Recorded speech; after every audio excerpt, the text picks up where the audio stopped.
Salam, saudara-saudara yang dikasihi Tuhan, salam sejahtera bagi kita sekalian.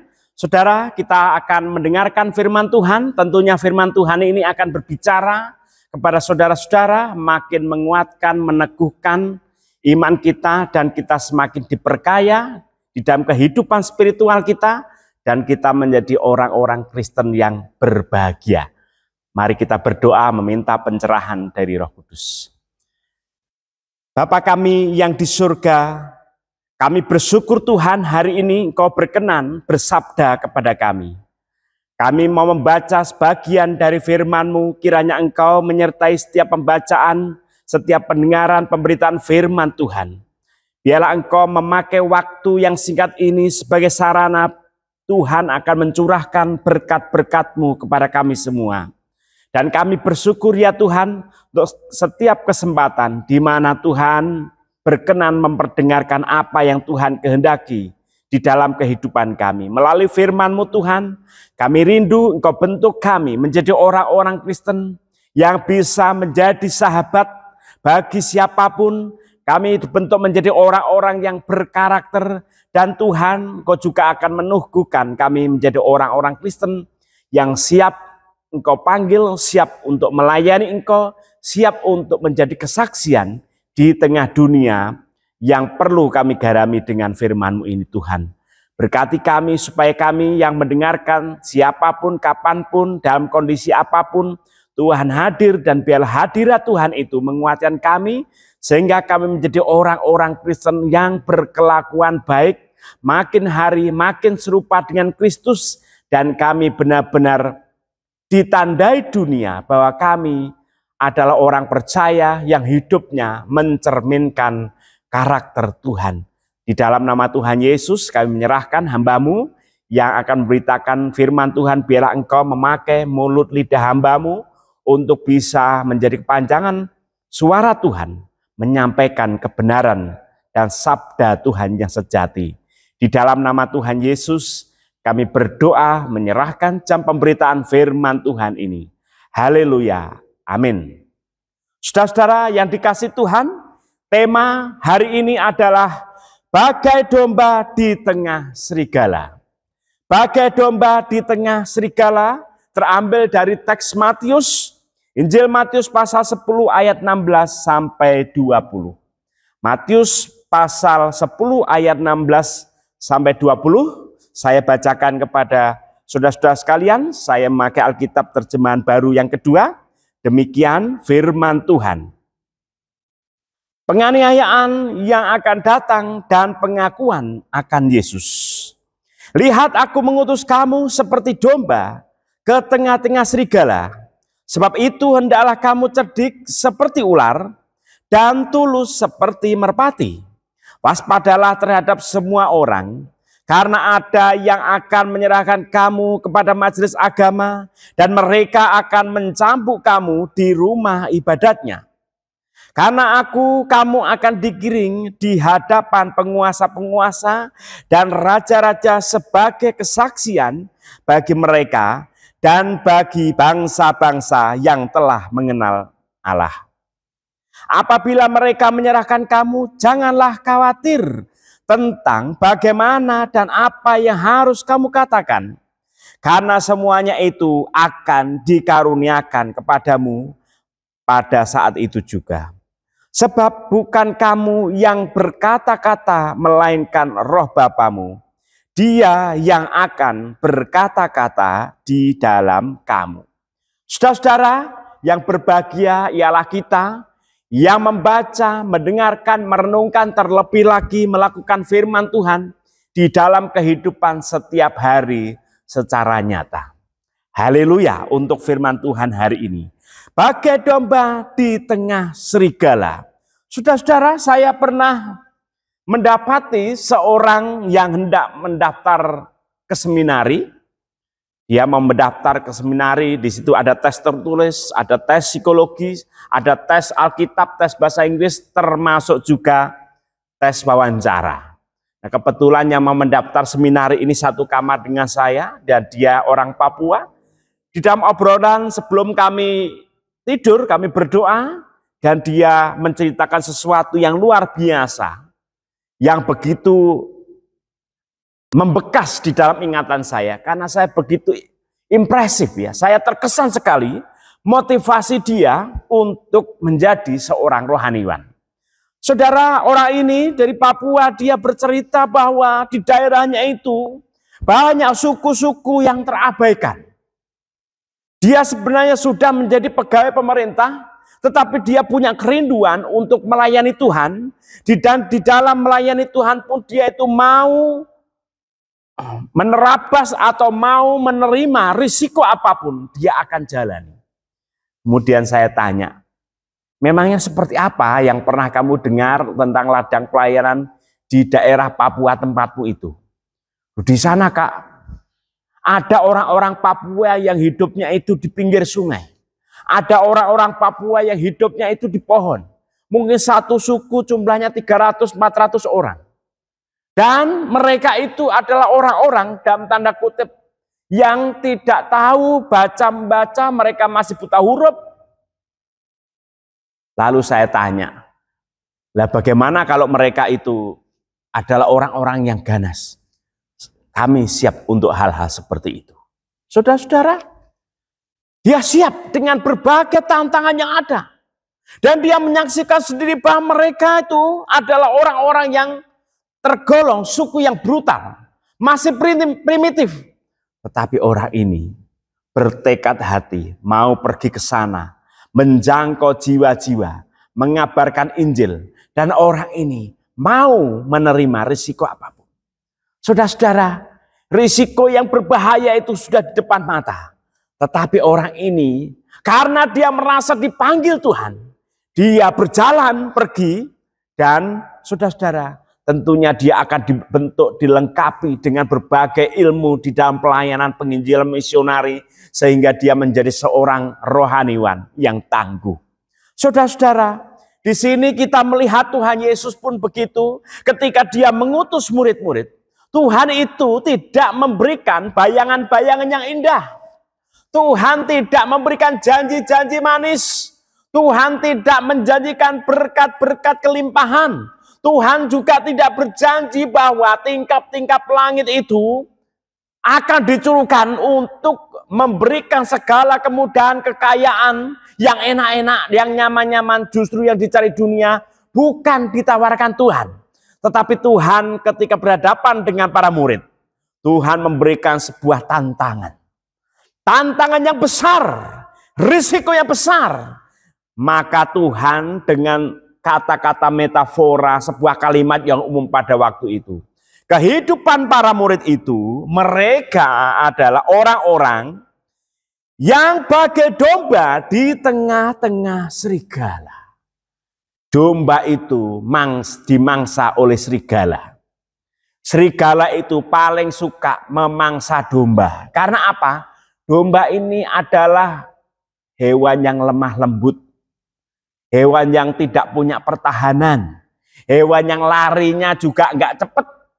Paling enak serigala itu yang memangsa domba. Empuk. Tidak perlu mengeluarkan keringat, nggak banyak effort, langsung bisa mendapatkan domba itu. Segitunya saudara-saudara. Tuhan Yesus mengumpamakan murid-murid itu ketika mereka diutus masuk ke sebuah dunia yang real. Dunia yang penuh dengan dosa.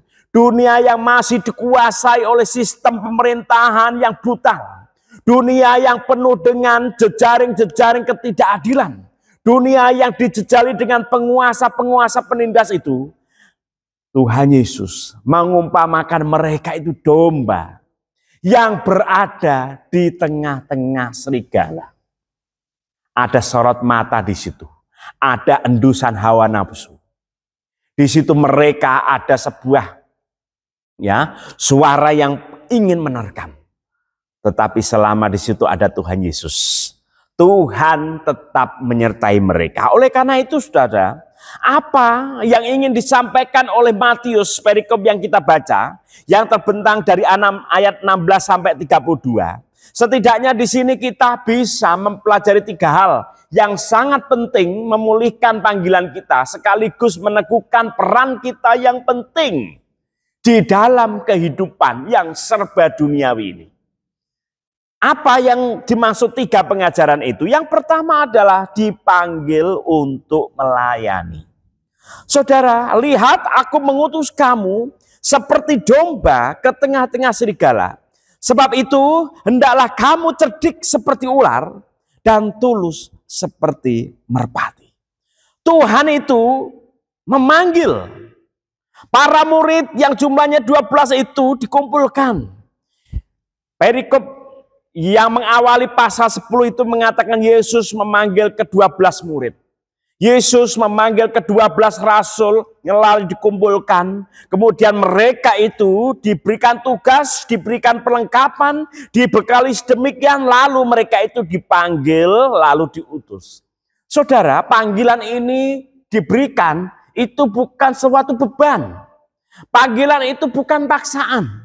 Panggilan itu ada sebuah karunia yang diberikan Tuhan kepada kita sekalian. Tetapi panggilan khusus itu didasari kepada panggilan yang agung apa? Saudara dan saya dipanggil Tuhan untuk keluar dari dosa. Ditebus dengan darahnya itu.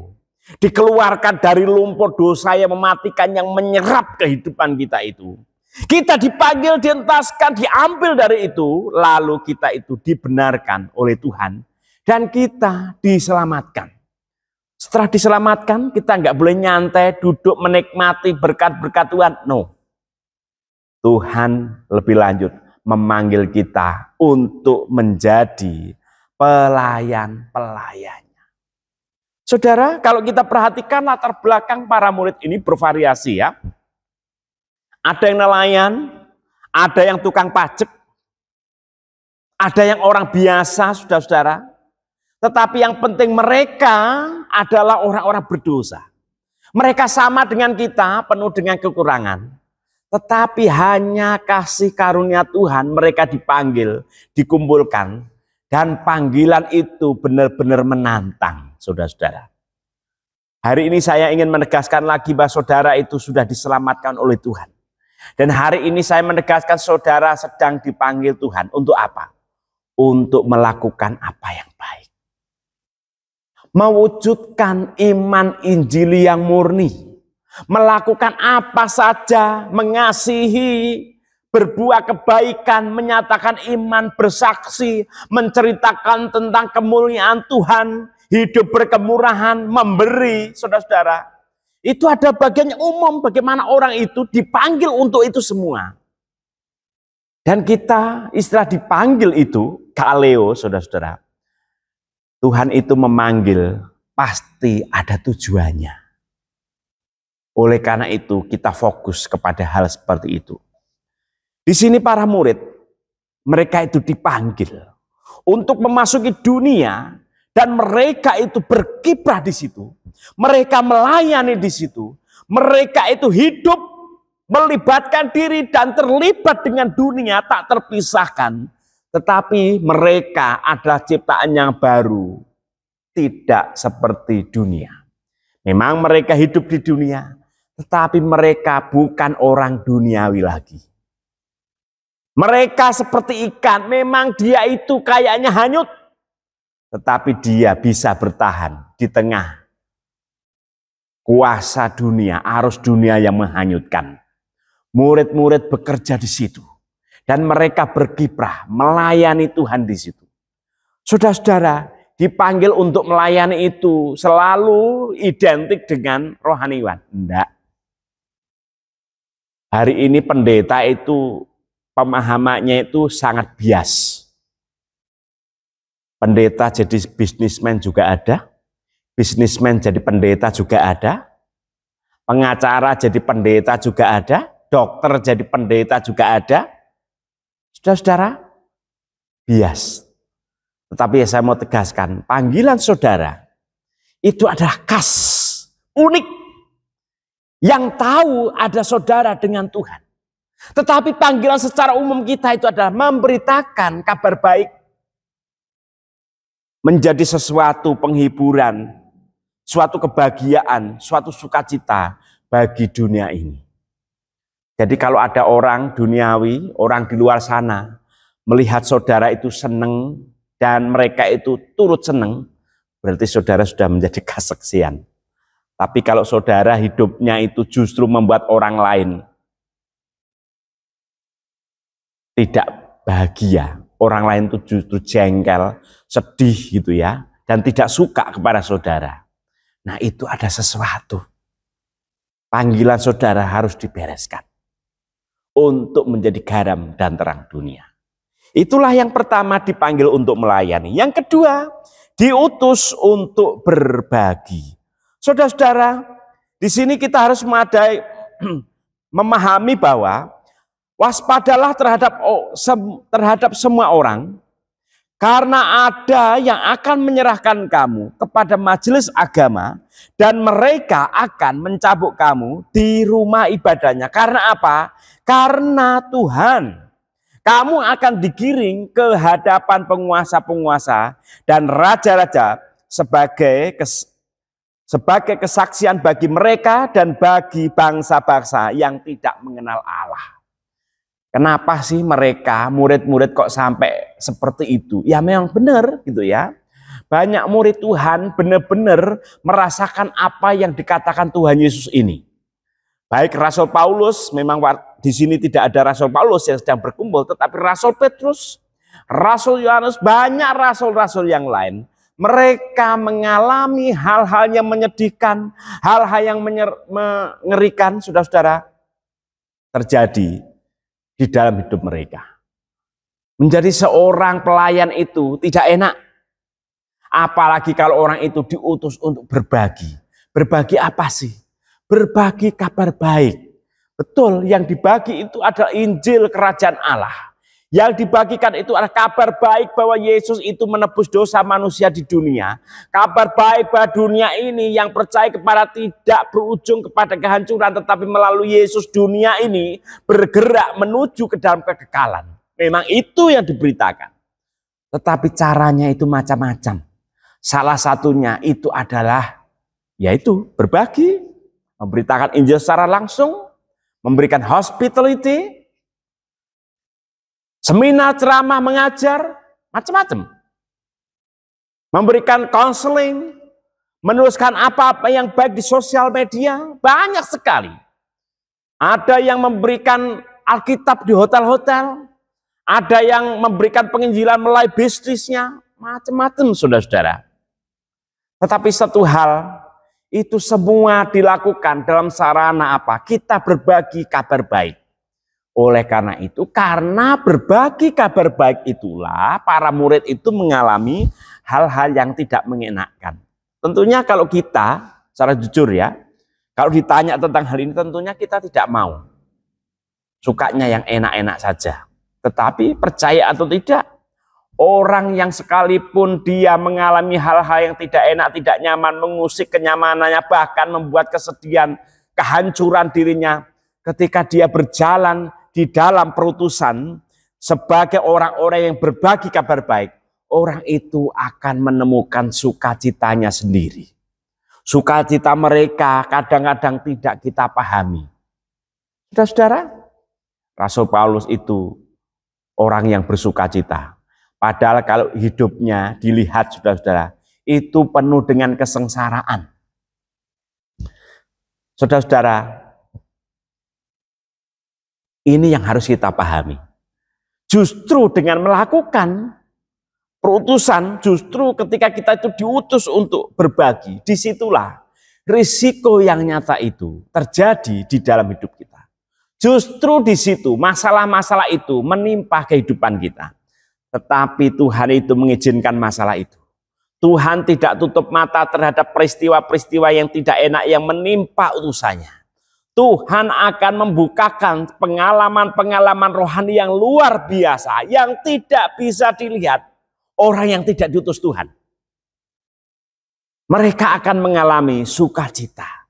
Dan sukacita itu tidak bisa dirasakan oleh orang-orang yang belum pernah mengalami. Ada pengalaman rohani yang luar biasa. Dan itu memberkati. Diutus untuk berbagi. Itu juga panggilan kita, saudara-saudara. Kita ini diutus untuk berbagi. Apapun kita berbagi.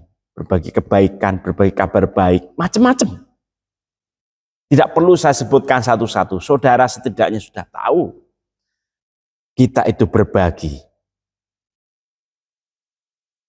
Yang ketiga, saudara-saudara, dilengkapi untuk memulihkan. Ya.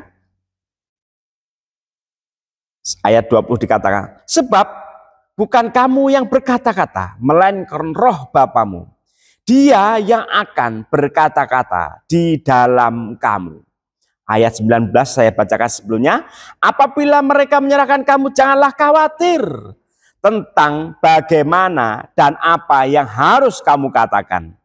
Karena semuanya itu akan dikaruniakan kepadamu pada saat itu juga. Saudara-saudara, kita itu dilengkapi untuk memulihkan. Dilengkapi untuk apa sih? Ya karena kita dipanggil, kita diutus, lalu Tuhan itu tidak plong-plongan melepas kita, tetapi Tuhan itu melengkapi kita. Kita dilengkapi untuk melayani. Kelengkapan untuk apa, saudara-saudara? Kelengkapan firman Tuhan. Salah satu firman Tuhan yang dibawa oleh para murid itu, ketika mereka berhadapan dengan sesuatu yang sulit, kepada sesuatu yang benar-benar mereka itu tidak bisa berkata apa-apa. Mereka itu seakan-akan benar-benar mulutnya itu terdiam karena berjumpa dengan serigala-serigala itu.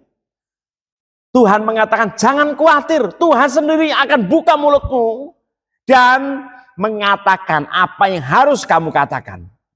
Dengan satu kebanyakan bahwa kita itu pergi tidak bukannya itu tanpa tujuan, tanpa bekal, kita dibekali Tuhan. Roh Tuhan ada dalam diri kita dan kita itu bisa memasuki kandang serigala itu. Kita tetap survive di tengah kerumunan serigala itu. Di sini saudara-saudara, Tuhan tidak ngomong kamu akan dicaplok serigala itu, enggak ya. Tetapi Tuhan tuh ngomong, aku mengutus kamu seperti domba di tengah-tengah serigala. Ya. Terus kalau di tengah serigala itu ngapain? Kamu harus cerdik. Selain cerdik itu apa? Tulus. Kalau orang itu cuma cerdik nggak tulus, itu penipu nanti jadinya. Tetapi kalau orang itu cuma tulus, nggak cerdik, dia selalu ditipu habis-habisan. Lebih baik ditipu Pak daripada menipu. Nah itu juga nggak bijaksana. Ya, nggak ada orang yang mau ditipu itu. Disinilah hikmat surgawi itu turun kepada kita saat kita sedang diutus Tuhan. Ya dikatakan bagai domba di tengah-tengah serigala. Jadi perkataan yang berasal dari Tuhan, yaitu sabda Tuhan itu punya kuasa untuk apa? Untuk memulihkan. Orang yang sedih dikuatkan, yang sedih dipulihkan menjadi hati yang kuat. Orang yang murung dikuatkan, dipulihkan menjadi tersenyum. Orang yang terpuruk dipulihkan, dibangkitkan. Rumah tangga yang terpuruk Tuhan pulihkan. Usaha yang terpuruk Tuhan juga pulihkan. Mentalitas yang terpuruk Tuhan pulihkan melalui firman-Nya. Ya, kemauan atau motivasi pelayanan yang terpuruk Tuhan pun akan memulihkan. Keterpurukan, tidak mencapai cita-cita, tidak mencapai target, Tuhan pun ada di situ. Dan firman-Nya itu memulihkan.